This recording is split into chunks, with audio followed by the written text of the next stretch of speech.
Мен 12 жаштамын. Сиздин насаттарыңызды биз юбилейс менен калтырбай калабыз. Рахмат, бактылуу бол кызым. Биз сизди аябай жакшы көрөбүз. Рахмат, Кудайым жакшы көрсүн баарыбызды. Сизге Аллах разы болсун. Мен кичинекей кезимден бери сиздин насаттарыңызды угуп жүрөм.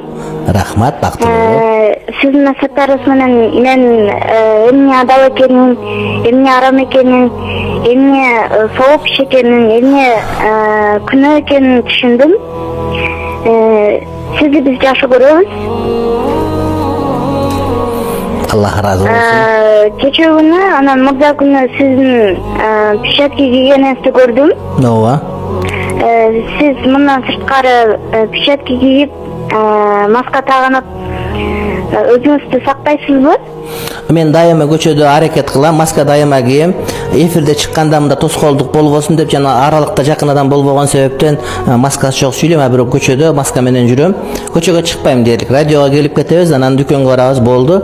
Маска дайыма тагынабыз, эми колгап дайыма кийгенге аракет кылабыз. Кээде колгап жок болсо кие албай калабыз. Бирок дайыма колубу самындап, жууганда 20 секундтан кем эмес жууп, анан мында учурашканда кол берип учурашпай атабыз, адамдар менен жөн гана кол берип учурашып атабыз. Кучакташуу жок кадимкидей эле. Анан кол таза жууганга аракет кылып атабыз. Ошондой кылган жакшы болот. Үйдү ысырыктап атабыз. Мен десоңуз үчүн сарсанап атам. Рахмат, Аллах разы болсун. Кудайым жакшылык берсин. Бактылуу бол, Кудайым жакшылык берсин.